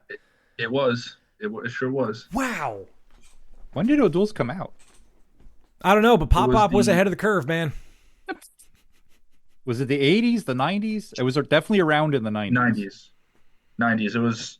O'Doul's came out in the 90s, and it was 0.4%, and then it remained the face of the non-alcoholic industry for almost 30 years. Yeah, which I mean is probably the hole that, I don't want to say hole that, but like that's the reputation that current NA beer is trying to grow out of, I guess. Again, I'm not going to knock anybody for liking O'Doul's. Yeah. Drink what you like. That's why we're here, But yeah, I guess I find that interesting. So if O'Doul's was kind of the trendsetter, and then it was more or less number one for like 30 years, what was number two? Like who was next on the scene? Well, the first non-alcoholic craft brewery was Bravas. They were founded in 2015. Wow. Okay. So they were like but yeah, that was like the first craft brewery that brewed their own NA. Well, I was just going to say, I think it's Athletic is really, like we said earlier. Well, yeah, they're like the gold standard now. Heineken was the first to air a national TV commercial for a non-alcoholic beer. That had to be recent too, right? The 2023 Super Bowl. 2023. Wow. Wow. I think I remember seeing that much money into marketing their non-alcoholic. $77 million. It was. I actually like their non-alcoholic more than I liked them when I drank, to be honest. Interesting. Like I never would have chose them because it was just there were so many other options, and then one day I was going out to a festival selling some stuff, and I picked up a 12-pack of Heineken because it was the only thing the store had, and I just drank it, and I was like, "Okay, this is actually pretty." That's good. Interesting. How many brands are there now? A lot. Yeah, I mean, non-alcoholic. I don't know. Yeah, I mean, there's got to be. So, do you think? I mean, if there are now a lot, do we think we might run up against like an oversaturation of the market? Yeah, that's actually something I was talking about with somebody the other day. When I first started in the non-alcoholic industry when I didn't even know. Like when I stopped drinking, I had no idea there was not. I knew there was non-alcoholic beer, but I knew of like Bud Zero and Heineken Zero, and I was like, okay, whatever. And then once I learned about it more and found out there were so many different options, I was like, holy crap. And it was just so exciting. And so I just became so passionate about it. And it was walking into a Total Wine and More, you saw like 5 different options and I was like, this is heaven. But I am a little worried it will become saturated. And this connection that I've created with a lot of other non-alcoholic um, enthusiasts online, that everyone pretty much knows what you're talking about, and when a new one pops on the scene, everyone wants to try it and all this stuff. But I can't, like, nowadays, if a new craft beer pops up in Pennsylvania, and not everybody in the country is scrambling to try it. So that the magic of the start of the revolution might disappear, and it might get saturated, but who knows what, good thing, bad thing. I don't know why my brain hadn't thought of the idea of non-alcoholic being like a sought after local thing. Like we're talking about Canadian NA, and Athletic is based out of San Diego, and like all these brands that can ship their stuff. And we know that craft breweries with their full strength beers are like the local thing now. You want to go to your local watering hole, get a beer there, meet up with some friends. But I don't know why I never thought about it as a local thing until you just said about if there's one here in Pennsylvania that's not going nationwide. Somebody in Montana can't get it. I don't know why my brain never made that connection. Is that something you see happening? But it's not as easy. Right. Make a non-alcoholic beer that, like when Sam and the crew at Bond made Mooey, they went up to the Susquehanna brewing facility, and that's where it was canned and it had to be pasteurized, and they had to run all sorts of tests on it. I mean, you're dealing with a food product essentially because it is less than 0.5% ABV. So it's not like not every brewery can, nor should they. Right. But not every brewery can successfully make a non-alcoholic option. It's not safe. So that will obviously slow down the saturation a little bit, but I don't know. And maybe NA Brewskey can talk a little bit more about the different methods of production, because they don't all make it the same way either, which I've often wondered, is that why I prefer some brands over others? Is it because there's a certain method of production that my palate prefers? I don't know. Yeah, definitely. About the point of the local versus national, you are starting to see that. There's a company called Three Notched in Virginia. I'm not sure if you've heard of them, but they have a full non-alcoholic line called Uncool. And they have one with peppers in it. Oh yeah, yeah. I haven't tried it yet, but it better be spicy. The mango chili lime. So their parent brand, Three Notched, is only remaining local. It only has been local. It's only remaining that way. But they're Uncool. They're taking national.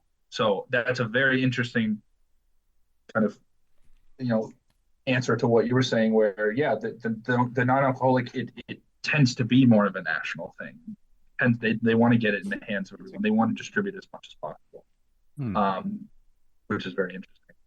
But yeah, in terms of, sorry, go ahead.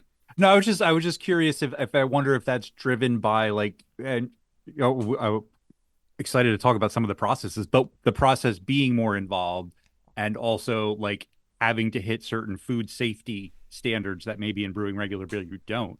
So like if you're going to do it, just doing it locally maybe isn't cost effective. So like having a large distribution is kind of like the way to do it economically. I don't know.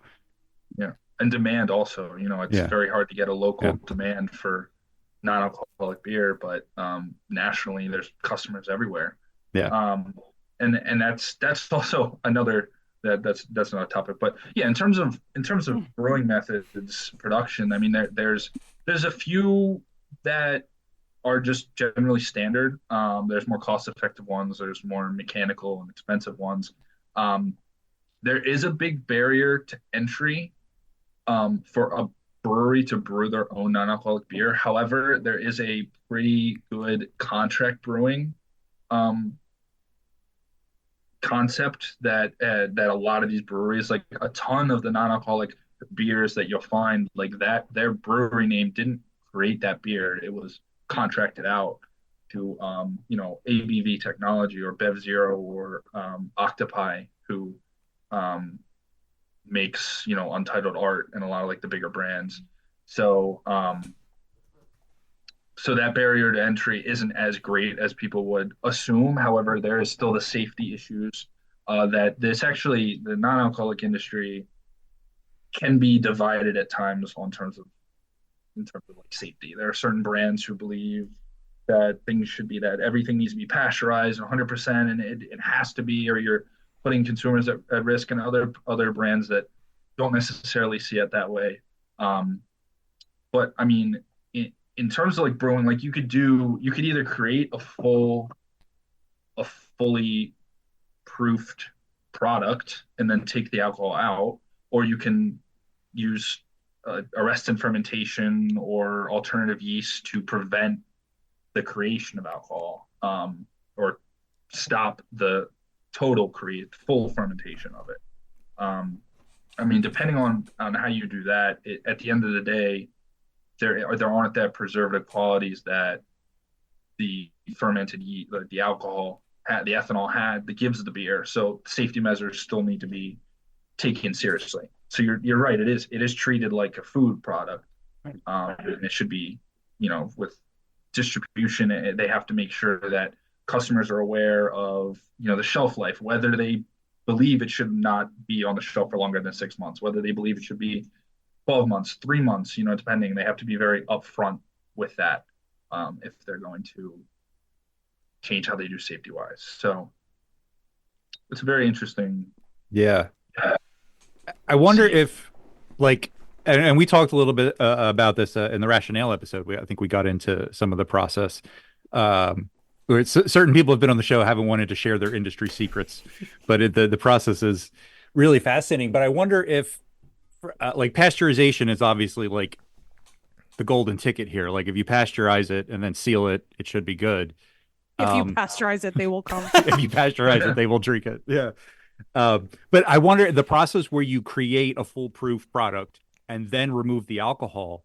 And I don't know if you know the answer to this. I wonder if that does provide some level of like sanitary protection because the alcohol was present during part of the process.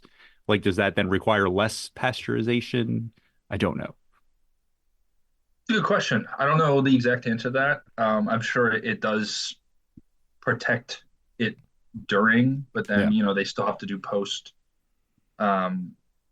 safety measures.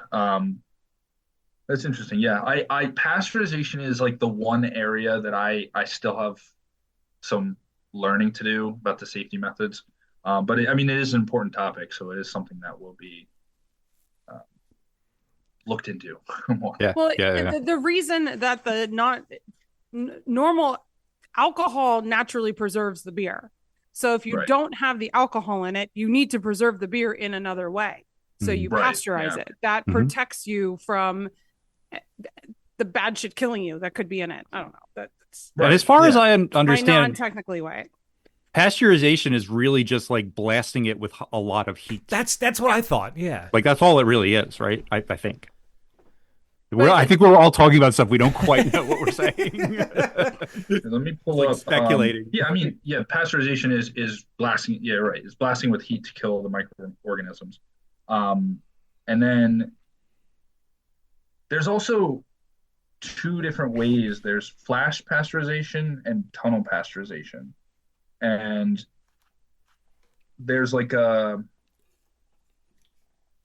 that's where things kind of get like, do you want to take it on the cheap side, or do you want to really put the money into to make sure it constantly stays free of microorganisms? Right.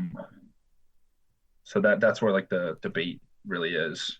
Yeah, and I'm sure it's not just a matter of like safety. It's also just a matter of the product stability. Like, you would prefer your beer to remain tasting good longer. Like, you know what I mean? Right. So if some sort of process that is necessary for the food safety can also make it shelf stable for longer, I mean, a brewery is obviously going to benefit from that.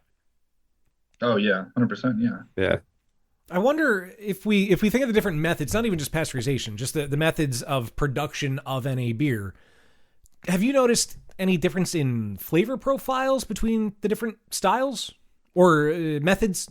Yeah, that's kind of what Steph was saying. Why maybe you prefer one or the other because of the method. Yeah. Now I've been trying to do my own in-house research behind like learning what each of the brands kind of does, and as you were saying before, a lot of them are becoming very, they're not willing to tell you exactly what they do. Yeah. I've noticed that a lot more. Like some of the companies are very, forthright with how they do things, but so the little that I know, I'm trying to match it to what people do, and personally I haven't really noticed too much of a difference yet.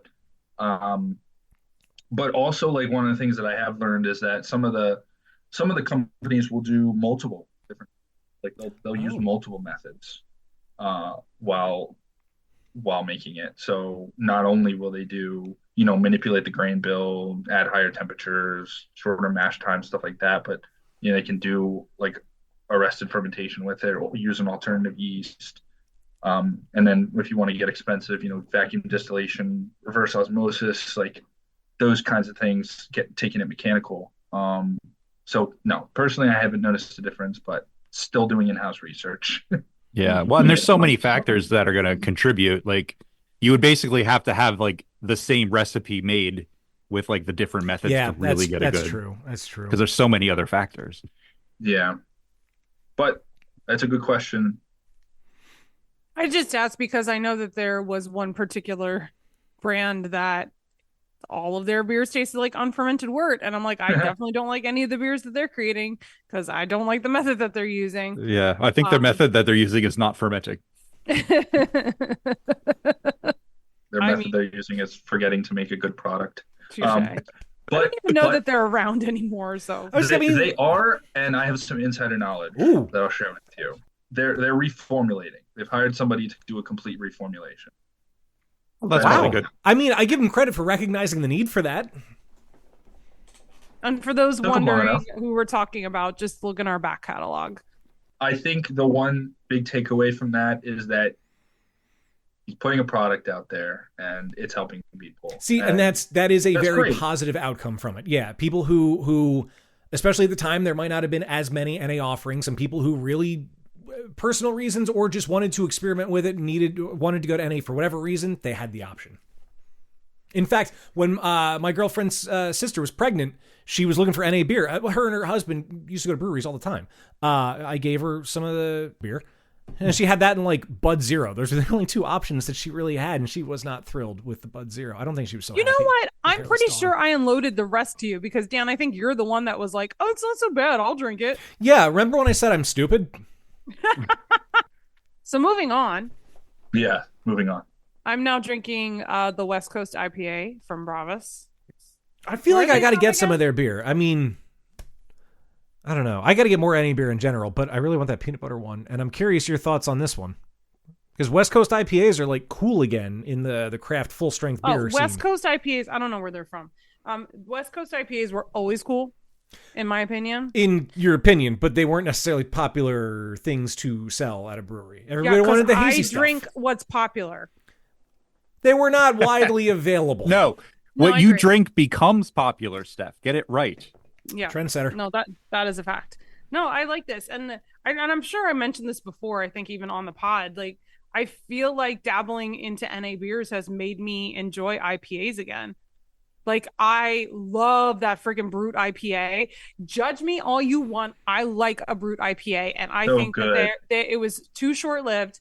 But the Cheers, the Brute IPA from Athletic is so good, and every year when they release it, I'm gonna order it, and I still have some in the fridge. It's just so refreshing and like bubbly and hoppy, and I'm enjoying drinking hops again, and I think these beers have done that. But yeah, this West Coast is good. Good. Where is Bravas from? They're from California. California. Okay. Um, So not the Canada. Brute IPA, yeah, that I'm sad I didn't get more of it. I had one at a local or at a Jersey nano shop, Mercantile 1888, and then I didn't see it again, and I was upset because I wanted to drink it on New Year's, but Yeah, they only release it once a year. Yeah. It's good stuff. Yeah. That's probably my favorite of the Athletic beers, but my go-to Athletic is Athletic Light. Solid I beer. really I like have it in my their fridge. darker beers. I love their All Out, and I really like their Lodge Life for Athletic. All Out was the first Athletic beer I had, and that made me go, "Oh, I didn't know you could do this." It was my first non-alcoholic beer. Well, not true, but first non-alcoholic beer after I stopped drinking. There we go. I've switched to the classic hop water, Oh. just hop Ooh, the water. classic is good. Yeah, it is So- good. Hop water. Saucony Creek makes a hop water in-house. They don't can it. You can only get it on tap, and it is really, really good. Ooh. I just It's want to up say, there. I really didn't think I was going to like this stuff, and I really like it. Uh-oh. I love the hops. Yeah. It's so bright and effervescent, and Yeah, like it's it nice. gives you that feel. Like I don't drink it when I want a beer. Like if I want Yeah. a beer but I don't want to have alcohol, I will pick a beer that's 0%. I'm not sure how we're supposed to say it, but anyway. But if I don't want a beer, but I want something, I usually go for a hop water. But Saucony's, the one they make in house is so good. And the woman asked if we wanted like lemon or lime with it, and I almost wish I wouldn't have even gotten the lime because it was way better before. It didn't need it at all. It didn't need anything in it. So I'm hoping that, and a lot of craft brands have had house made sodas. Like when I was at Iron Hill, we made a root beer that we had on tap. And Oh, yeah. Appalachian is really known for their sodas that they make. Their birch Their beers, white root birch beers. beer. Oh. Yeah. So, I mean, it's nice to have something that's like crafted in house, but not necessarily a beer, just to have Yeah. something else. Dear Appalachian, so please easy to make. please make a zero sugar version of your sodas. Yeah. Can't go that wrong with a matters birch now. beer. I love a good birch beer. You know what I always loved as a kid? Grape soda. Yeah. I am not a soda drinker at all. I very, very rarely have a soda anymore. But when I was a kid, I loved grape soda. Virgil's zero sugar sodas are phenomenal. I found them at Grocery Outlet. Virgil's. And Grocery Outlet's like, it's good discount stuff, but it's usually stuff that's like on its way out in one way or another. And I got these Yeah. cases for $4 a pop, and they are so fucking good. Are they all no sugar? No, they do have sugar ones. Okay, I because think. I've had Virgil's and I didn't think it was no Yeah, sugar. no, the Okay. zero sugar ones are great. Their cola is straight up Coke. A cola. What is in it? Stevia? No, I wish I had a can handy, but it's some kind of natural sweetener that starts with E. Every time I hear it, I'm like, I'm gonna erythritol. I want to say. Oh, erythritol. Yeah. It's natural. It doesn't affect your A1C. It doesn't mess with the enamel in your teeth, and the stuff just tastes so good. Their cola, their root beer, it's all so good. It's all so good, but it's so expensive now. Do they make grape soda? I think I've seen grape. I'll take a look next time I'm at the store. Do you guys remember the epic fight the two of you had over Grape Ape? Grape like Ape? 10 Grape years Ape ago? is one of the best beers ever made, and I stand by that. So, On like episode 4 of I the podcast. respect your opinion. I like pineapple soda. I don't know. That I I've can ever get behind Oh that. yeah, I've had with pineapple a soda. out there. splash of coconut milk. Oh, Oh, I haven't tried that. That sounds good. You know what's good? Coconut sparkling water with fresh pineapple juice. oh, Yeah. It's I just can a see that. classic. It's like peanut butter and jelly. almost. Now I'm Pina looking colada. at Virgil's sodas. They're so good. They're so good. Dr. Better. Dr. I get Better. It. Yep. I don't think I've had that one yet. I get it.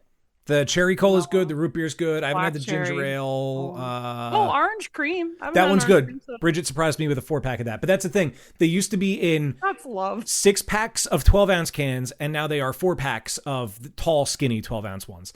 And when they rebranded, they became more expensive. So now the 4-pack is like $9. Wow. So look for it at the grocery outlet. Yes.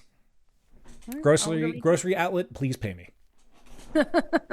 All I know is ever since Dan said A1C, I have that stupid commercial in my head where they sing the song about lowering your A1C. Oh, yeah. Sorry. These are things I've had to worry about, which is why I don't drink full drink N.A. soda. Brewskey said "Start of the Revolution," and I've been singing "Schoolhouse Rocks" ever since. Oh, he said God. that, So Wow. Evolution.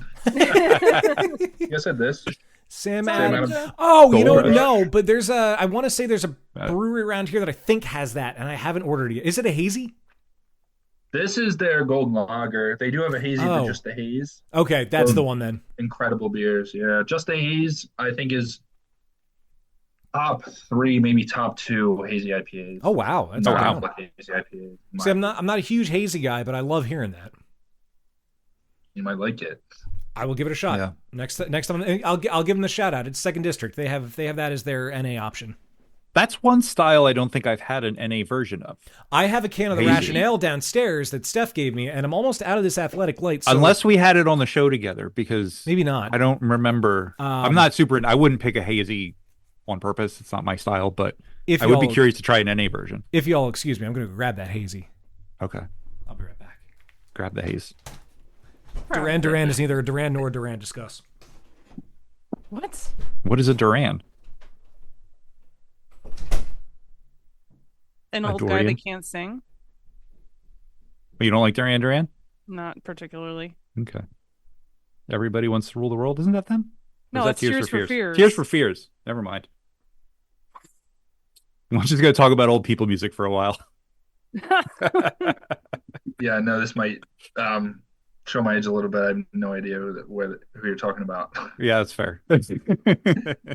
Well, pretty I much mean- every album I love is turning like 30, 25, and 30 years old.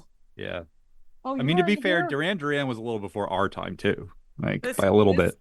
This came in the mail on Friday when you weren't with us. Oh, that's cool. No, but you gotta see what color it is. Will you hold that? I mean, you can probably tell by the. Ooh. And did Dan say it? No, Mark said it. Mark said vinyl records are adult fidget spinners, and that may have been the funniest thing said on our. Oh, I saw you post that on You our put it on story. Threads. Or yeah, on I Threads. Is that threaded where I it saw and then I shared it to Instagram because I'm like, more people need to see this because this Yeah. is hilarious. That is funny. That is funny. I thought that was a good quote. It's also fucking true. That is true. It is true. I've never gotten into vinyl, so I think it's cool, but I never got into it. Well, and I also found one of my original favorite records ever on vinyl. Oh, that's cool. It's only black, but Yeah, but still cool. fight me. This is the best Madonna album ever. That's an iconic cover too. Mm-hmm. Or at least it was when we were cool. N.A. Brewskey. That was an iconic cover. Iconic. Yeah. Well, NA hazy IPAs. Would you guys like to see the next generation of non-alcoholic IPAs? Yes, please. Are you gonna hold up Go Brewing? Oh no, No. I don't know who that is. Let's see. Well, I don't know if you can see it. I like the Strange. Happenings. Beagle. You Beagle did say something Puss. about Beagle earlier, and it Beagle caught my Puss. attention. I have a Beagle. So, Beagle Puss is brewed in Connecticut. Do you guys have you guys heard of Two Roots Brewing? Yes. Yeah. So they closed down last year. Mhm. Their head brewer, Kevin Barnes, teamed up with one of the guys from Two Roads Brewing, and they founded Beagle Puss. Their can art is incredible. They got that legit craft beer feel. It really Mhm. does, yeah. Their It looked like a label- Stickman beer when you first put it up. Oh, stick Yeah, Stickman Brews IP. They're just the label itself is fantastic quality, and you can't feel it. But this and Mash Gang. You guys have heard of them before? I don't think I have, no. No. They're a UK non-alcoholic brewery. They do small batch. They have crazy stuff like Oh, that was that's cool. tropical XPA, or they had a mango marshmallow moon milk sour. They have like What? crazy, No. crazy Alliteration. delicious stuff. They just launched in the United States a couple weeks ago.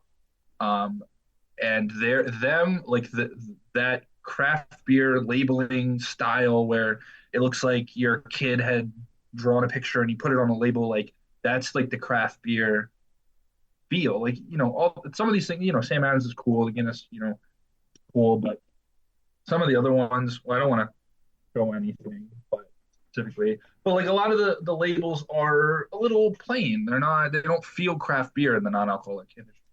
Yeah, that's So I think the next step is going to be having these really well-made, goofy labels just to kind of bring back that feel.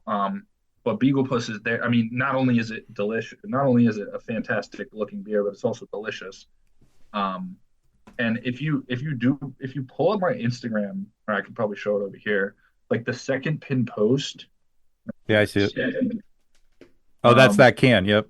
Yeah, that's the color. It's like a super hazy, super hazy IPA. It looks I mean, hazy is delicious. like an understatement. I know. Literally can't even see through it. Yeah, But like at that's all. like they have a cider too. That's unbelievable. So that's like you're about to see, I think 2024, by the end of 2024, you're about to see some incredible stuff come out of the non-alcoholic industry. So, does like Beagle Puss, do they have like a tap room? Do any of Uh, these NA brands have tap rooms? they don't they actually just opened up the beginning of 2024. Um, the ones that have tap rooms are like more of your bigger ones. So like Bravas and Go Brewing, I know they have a tap room, Athletic. Um, a lot of them don't yet because they're just so small. Mm-hmm. But I know a lot of them are working on it. Like I know one of the breweries you had on said that they wanted to do a tap room, but then COVID kind of hit. So that's probably what happened to a lot of them, like a lot of the ones that were coming up, and then COVID was hard on everyone. So Yeah, that's a good point. And I imagine like a lot of we've had a lot of breweries on not non-alcoholic breweries that started like right around COVID and like, had some growing pains. And I imagine trying to launch an NA brand and dealing with all that is just even more complicated and difficult. Um, so I'm sure, yeah, that put a stop to a lot of plans for NA breweries. I also wonder if packaging is part of that. Because I'm pretty sure, and you would probably remember because you more recently listened to the episode. I kind of feel like when we talked to the athletic people, that they had said about opening a tap room, but they would still be serving cans and not Oh, not on draft. on draft. I that's wonder if interesting. that's something like the packaging of the beer. Because, like, imagine that, like, going to, like, why would I come to your tap room if I could just open the cans at home? Like, Right. I don't know. That sounds like a weird thing to think and say, but No, it makes sense. Like you go to like everyone. That's another thing that we're really pushing for is non-alcoholic beyond draft. But that's even a harder task. For a business to be confident that it'll sell. Like I know a lot of businesses aren't, so they're not going to bother putting in a draft line. But you do see like in Philly, you can actually get non-alcoholic beyond draft. So we're some of the lucky ones. You can go to what's it called? Other Half Brewing over in like Fishtown and all that. And you can get their non-alcoholic IPA on draft. So that's like a huge thing to have. But a lot of people don't have that because they're not sure if they'll be able to sell it. Yeah. If the demand will be there.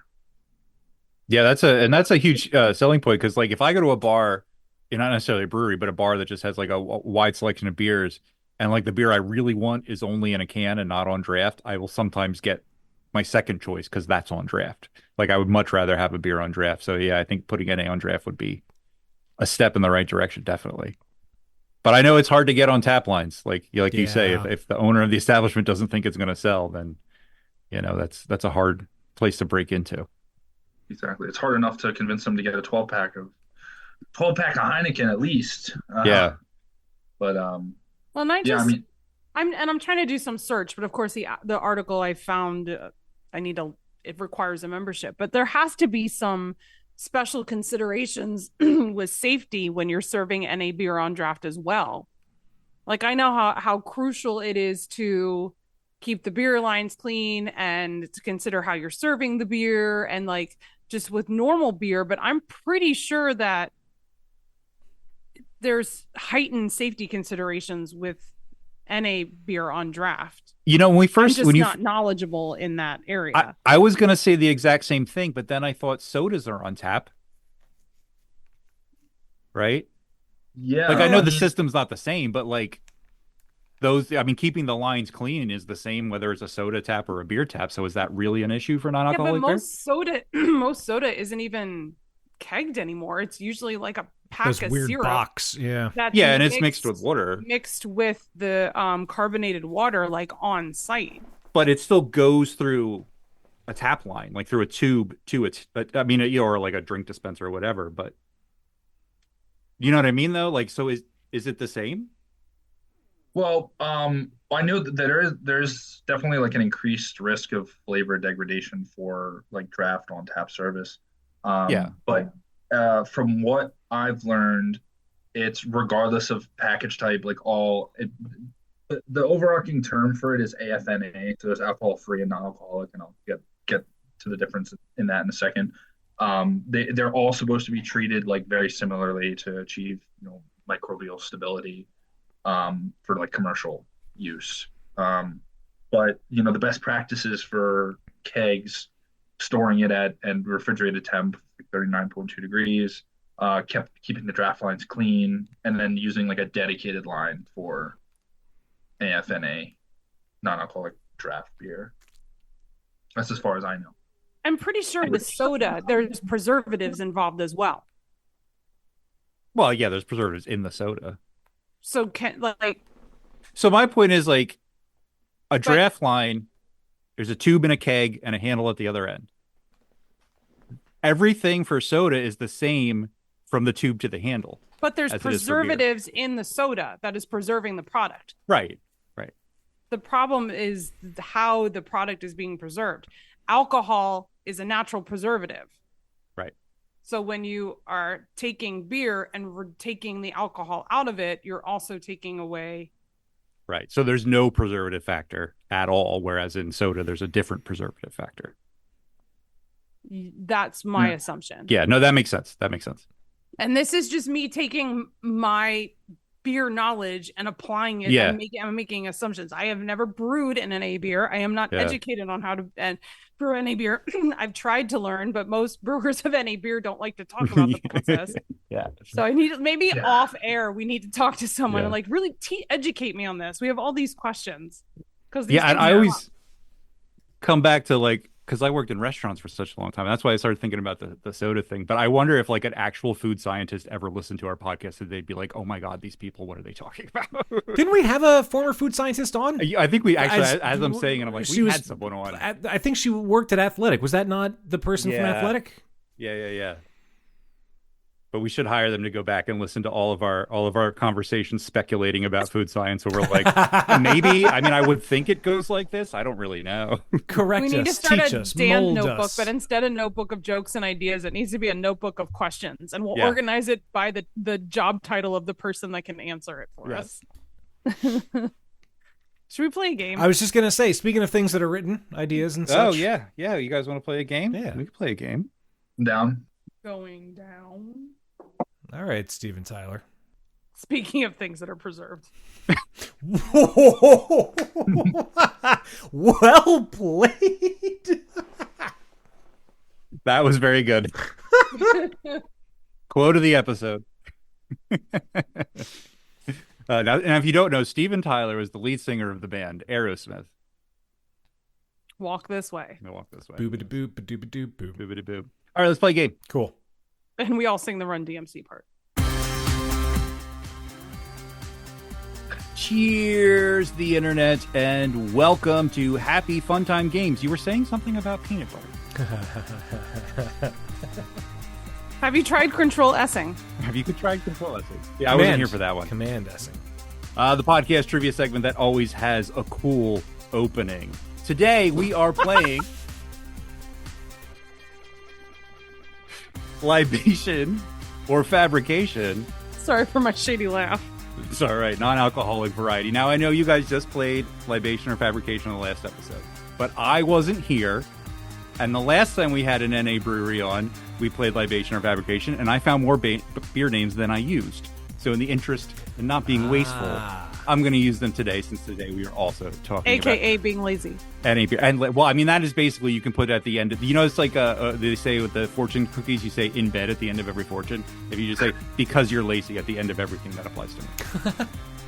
So if you don't know how this game works, this is the game where I will tell you the name of something, and you can tell me whether that thing is a really real beer or a fake thing that I just made up. And all the real beers in today's episode are non-alcoholic beers. And we will begin in time-honored tradition with Dan. Our first beer of the game. Is this real or is it fake? This beer is called Tangible Mirage. Oh, I like that. I hope it's real. Dan is hoping it is real, saying it is real. Steph, what do you think? That would be a really good name for an NA beer or a cover band. I'll say real. Saying real, too real so far. And Brewskey, what do you think? An Oasis cover. Yeah, band. I think that's real. Sounds real.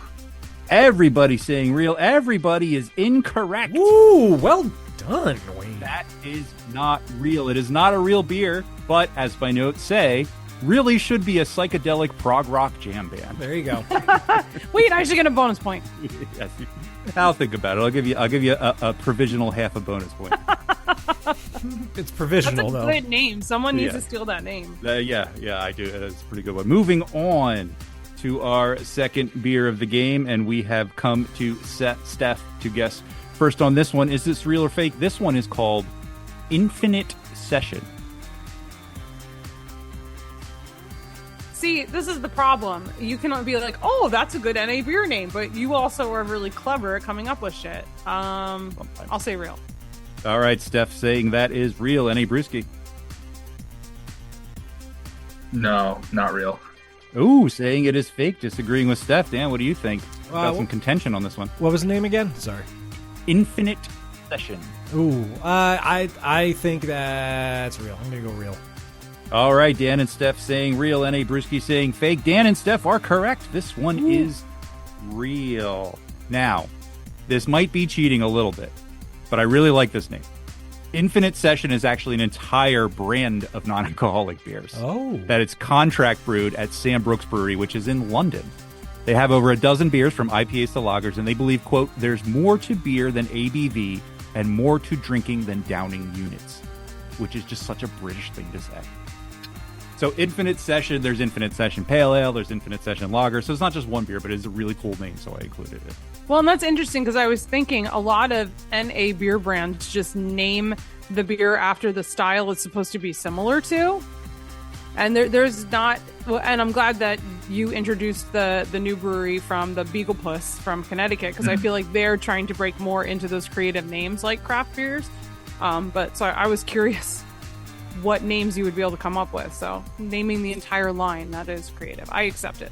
You accept that one? Okay, yeah. And that's the other thing, because the NA beer market is still kind of young. There aren't a lot of these beers out here, and not many of them have gotten into the game of crazy beer names that craft beer is known for. But as we saw with the cans from Beagle Puss that we were just talking about, that is starting to happen. So I assume there will continue to be cool, punny, non-alcoholic beer names coming down the pike. Yes, so that I can use them in Happy Fun Time games. Moving on to our penultimate beer of the game, we have come to N.A. Brewskey to guess first on this one. This one is called Drink and Stay Sober.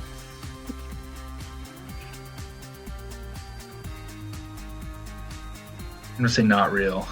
All right, saying that one is fake. It is pretty on the nose. Dan, what do you think? I'm gonna say fake too. I think it's too on the nose. All right, we got two fakes so far. Steph, what are you going to do? Agree, disagree? I'll say real. Oh, Steph saying real. Good strategy, because it is real. Hey, all right. Yes. It is real. It is a non-alcoholic American-style IPA from Rodiny Pivovar Zikovec in Czechia. I don't know if I said that right. So this is a Czechia / Czech Republic. They describe the beer, thankfully, in both Czech and English, as for February sipping with a clear head. This classic IPA is backed by the bitterness and hop profile of more classic American hop varieties, specifically Simcoe and El Dorado. Drink and stay sober. Pretty much tells you exactly what you're going to get.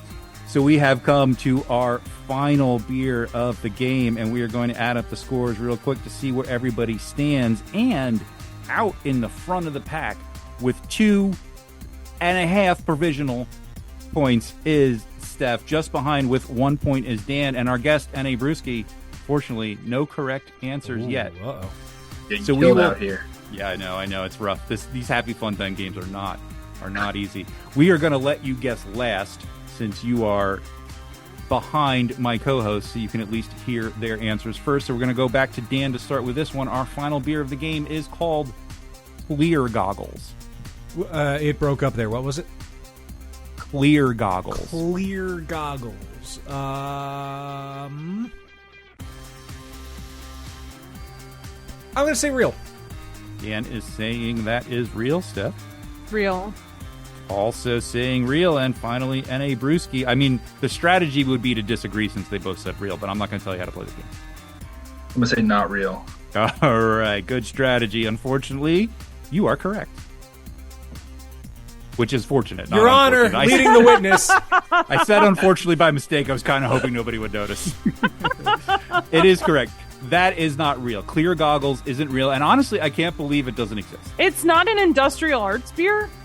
No. They have safety goggles. I feel like one of their NA beers should be clear That goggles. is what I thought of when I saw this one, or when I came up with this one, I should I'm say. like, that has to be real. Because I thought, beer goggles, clear goggles. So Yeah. The only reason it doesn't exist is either one, as mentioned, because the NA beer market's kind of young, or two, it's just not really that good of a pun. I just think it is. There's literally no beer called that. I That's like it. crazy. Yeah, I like it. Yeah. But you know what? It doesn't exist. So with that, we add up the scores to see who our big winner is. And I'm going to go ahead and give Steph that half a bonus point. So she has a score of 2.5, a rare half point in the victory scoring today. And Happy Fun Time Games tied just behind Steph, each with 1 point, Dan and N.A. Brewskey. Virtual high five. Well done. Woo! There you go. Look at that. Now that can be autographed too if you'd like. Oh, right. I forgot about that. Shipping and handling. But this is, of course, the part of the podcast where we shout out to our most generous patrons on Patreon. We would like to thank the following individuals for keeping the lights on here at Beer Busters, beginning with Jen McDonald. I'm driving me lorry and I got the trots. Eric Dixon. Pizza. Dana. Wait a fucking minute! Oh, it cut out as soon as she said fucking. I hope it Oh, made the no. I mean, recording. it made the recording at least. Classic. James Lambert. Nailed it. Chris Mahoney. This glass is amazing. Sean Sullivan. Shit balls. Brian Mills. It's a really big fucking deal. Oh, Jill Chivers. It's literally full of couches. Literally. The one and only That's No Baloney, Joe Mansell. Technical yeasty problems. Joe Simmons. I'm never amused. And Ben Mengel. Oh, yeah. If you want to find out how you can get on this list and get the cool other behind-the-scenes perks that come along with being a Patreon, go to patreon.com/beerbusters to learn all about it. So if people on the interwebs want to connect with you or find out when you're doing events or see what you're drinking, where can they find you? Mainly on Instagram at na.brewskey. Brewskey spelled Brewskey. I'm also on Facebook, Threads, TikTok, unfortunately. And yeah, and then all my stuff is on there. Events coming up, new beers, all the stuff. Very cool. And if people want to dabble and maybe try some of the beers that we talked about on the show, are there any places in the Philly area that you could recommend that they could pick some up? Yeah. Philly specifically, there is a shop in South Philly called Beer Peddlers. They got a pretty nice NA selection. You can also, if you go right across the bridge to Jersey, the Total Wine and More has a whole aisle of non-alcoholic beers, wines, liquors, stuff like that. Or you can, get directly from the breweries too. It's always an option. And I checked out, which I learned about through your social media pages, Wallace Dry Goods in Ardmore is a kick-ass zero-proof place with NA beer, zero-proof spirits and wines and cocktails. And the lady that owns the shop is super nice and super knowledgeable. We were tasting stuff with her and chatting with her and buying way too much shit, but really, really cool spot that just has a little bit of everything. Yep. Absolutely. Can't believe I forgot that for a second. But yeah, Wallace Dry Goods. Robin is an awesome person. Congratulations to her for opening up the shop. Yes, I can't wait to go back for sure. Awesome. Same. That's awesome. I realized I left the show for a second earlier to grab this Rationale Citrus Hazy IPA, but I didn't say anything about it. It's really damn good. It's really good. It's not like overly sweet like a full strength hazy IPA. It's damn good. I wish I would have grabbed a glass so I could see just how hazy it is, but it tastes real good. Their Mexican lager is really, really good. That's a go-to of mine also. You gave me a can of that. I really liked that one. Yeah. I don't think anything's going to be as hazy as this strange happenings. I'm still looking at this photo. Yeah, I stared at it for the first 3 weeks it was on my account. I can't. Nothing is ever as good as that picture or will ever be. That picture. It really does A little stand trivia out. for you. Do you guys know what a beagle puss is? No idea. I don't. You know the fake mustache and glasses with the nose. You know that thing you can put on? That's called a beagle puss. Oh my god. So the whole point of their brand is that they want people. It's non-alcoholic. Their slogan is NA beers in disguise, or NABs in disguise, non-alcoholic beers in disguise. So they're a craft beer first and foremost. They just happen to be non-alcoholic. That is cool. They're like is- Decepticons. Yeah, There you go. basically. Beagle But good. puss. Yeah. I just can't believe that is called a beagle puss. I had That no is idea. weird. I just always called it a Groucho. The more you know. The more you know. Oh, that's Yeah, so the cool. more you know. Plus, I want to try that. Yeah, the hazy IPA is also apricot, peach, melon, and pineapple with a slightly piney finish. So you got That a ton of is stuff going on a there. lot happening in there. Strange happenings. Yeah. I guess it makes sense then. Mm-hmm. Well, remember, you listen to this as you are following along with N.A. Brewskey, as well you should. You can follow along with us on Threads and Instagram. We're at Beerbusters. Facebook, we are Beerbusters Podcast. There's also beerbusterspodcast.com. Don't forget to add /shop if you would like to see some of Wayne's cool designs and possibly order one for yourself. Who knows? It'll be the holidays again at some point. Stock up now. In fact, when I gave Steph, I gave you Rich's Christmas present last year to give to him. I bought that in like February of last year, January, February. So there is no shame in buying holiday presents now in March. This is going to air in March/April. Just dated this. There's also no shame in buying all your Christmas presents on December 22nd, like I do every year. That works too. If you do it from beerbusterspodcast.com/shop, it probably won't be there in time for Christmas, but That's true. give them a printout or something. YouTube, I forgot about that. We're at Beerbusters on there. And patreon.com/Beerbusters. Little as $1 a month gets you access to all the cool behind the scenes stuff and bonus posts and bonus audio and content. That's the word I'm supposed to say. Content.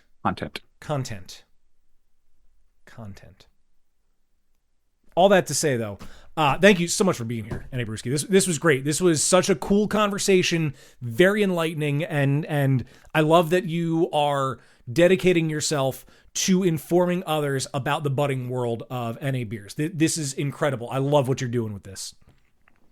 Yeah, absolutely. I really appreciate you guys having me on. It's through outlets like this that I can get that word out. So really appreciate it. Yeah, happy to have you, man. This has been unreal, and I'm glad that I still had these NA beers, and now I know that my next stop is to go get some Guinness Zero. Yeah. Yeah, so I'm going to have to try that. I can't believe I haven't. Yeah. Guinness for the longest time was my favorite beer, and I can't believe I haven't actually gotten Guinness Zero yet. But there will be time. There will be a time. Do it. I do think, though, unfortunately, this brings us to the end of another episode of Beer Busters. Seriously, if you're listening to this and you haven't had any of the NA beers that we've talked about, or any of the other ones that are around you, just experiment. Your body will thank you. Your taste buds will thank you. And these are becoming more readily available, and I think it's an option we should all welcome into our lives. Well, my name is Dan Baker. I am joined by my co-host and brewologist, Steph Hefner. and of course the demented and fermented Wayne Baker. Remember, it is not about the liquid, it is about the experience. I couldn't remember that quote last time. Yeah, I know, Steph, right? Thanks for listening, and we'll see you next time. I'm going to strap on my Beagle Puss and go dancing.